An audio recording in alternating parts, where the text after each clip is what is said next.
Oi, comunidade, tudo bem com vocês? Comunidade, eu tô tão empolgada com esse capítulo 6 que vocês nem imaginam. É um capítulo massa! Eu quero agradecer primeiro por você estar aqui.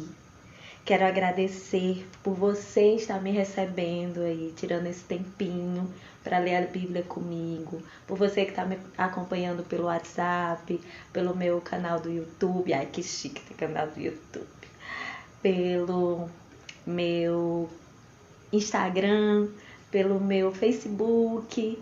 Gratidão, gratidão pelas palavras de carinho, pelas bênçãos proferidas para a minha vida. Eu te desejo em dobro tudo aquilo que você me deseja. E vamos para a palavra que o capítulo 6 promete. Pense no capítulozinho, tiro, porrada e bomba. É esse capítulo aqui. Vamos lá. No capítulo 6, é um capítulo muito empolgante porque assim, tem muitas partes de Gênesis 6 que gera controvérsia. Então eu parava muito, eu ia pesquisar em outros teólogos, o que é que eles falavam e tudo, e tirei minhas conclusões, que é o que eu vou passar para você. Não sei se é a verdade que vocês esperam escutar, mas é a verdade que eu acredito.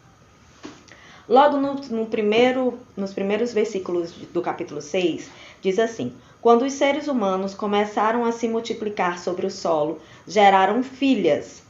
Os filhos de Deus viram que as filhas dos humanos eram belas e tomaram para si mulheres dentre todas aquelas que escolheram. Já aqui, a gente já começa a perceber o seguinte: filhos de Deus, filhos dos homens. Muitas teologias falam que aqui é os filhos dos anjos e os filhos dos seres humanos. Eu já acredito que aqui é a linhagem de Sete, que vem de Adão, que é a linhagem que foi substituída porque Abel foi assassinado. Filhos de Deus porque eram pessoas que andavam com Deus, pessoas que faziam a vontade de Deus. E filhos dos homens, a linhagem de Caim. O Caim era homem que se rebelou contra Deus, não quis a marca, a gente viu lá nos primeiros capítulos de Gênesis, matou o irmão dele. Então, assim, os filhos do homem os filhos de Caim, certo? Aí, aqui, quando a gente já começa o questionamento, né, que eu entendi dessa forma, o que foi que eles fizeram? Eles deixaram de seguir a vontade de Deus, fizeram com que Deus ficasse em segundo plano e fizeram o quê? Eles fizeram o que eles queriam. Os filhos de Deus deixaram Deus de lado e começaram a fazer o que eles queriam. E o que é que eles queriam? Se relacionar com essas mulheres da linhagem de Caim, certo? Aqui Deus traz duas coisas que eu acho que é muito interessante a gente tratar.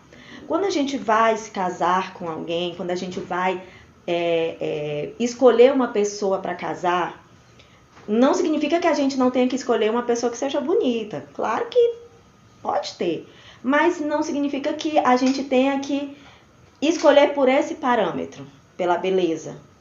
A gente tem que escolher a pessoa de como é que ela é com Deus. O coração dela está com Deus? O coração dela é de Deus? Ela é uma pessoa temente a Deus? Porque esta pessoa, ou sendo homem ou a mulher, né? Não sei quem é você que está assistindo, se é homem ou se é mulher, mas é essa pessoa que vai dar o exemplo para a descendência, para a linhagem. Então, assim, se você casar com uma pessoa que não é dos teus preceitos, que não é uma pessoa que não é uma pessoa que tenha o mesmo pensamento que vocês vão ter uma vida de brigas, né? Vocês vão ter uma vida de brigas, vocês vão ter um jugo desigual. Aqui eu não estou falando de religião, aqui eu estou falando de Deus, certo? Porque se você é um ateu e está casado com um cristão, meu amigo, você vai viver no fight. Isso é fato.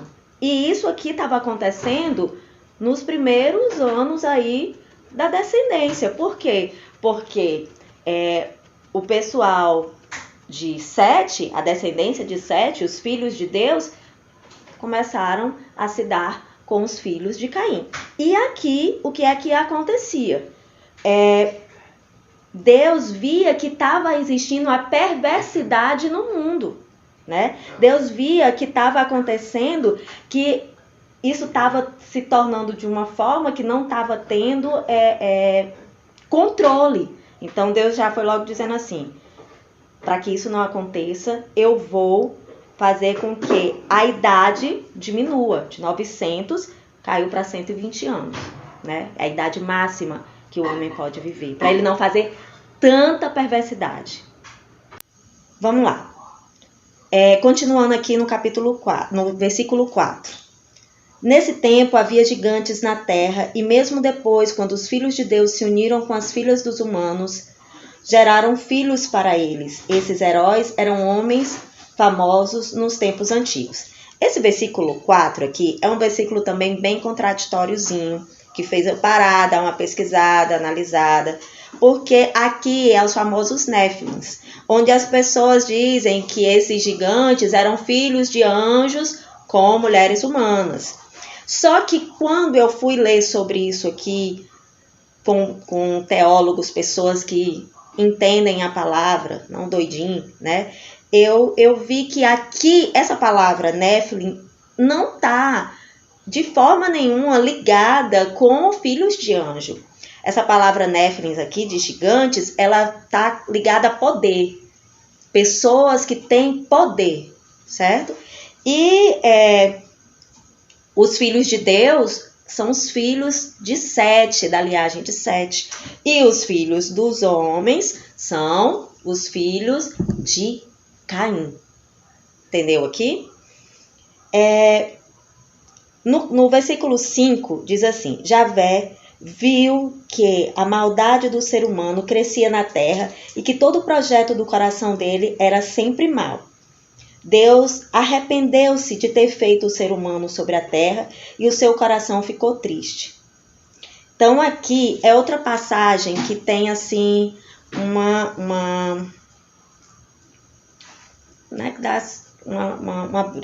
controvérsia. Mas Deus se arrepende? Como assim Deus se arrepende? Se mais na frente Deus tem a passagem que Deus não é filho do homem para que se arrependa. Aqui, minha gente, é um antropopatismo, né? Eu pesquisei e aqui é atribuições de sentimentos humanos a Deus. Deus não se arrependeu. Claro que quando ele criou o homem, ele já sabia de tudo que ia acontecer. Já. Ele não se arrependeu da criação do homem, né? Aqui é no sentido dele ter se entristecido, mas não no sentido dele ter se arrependido.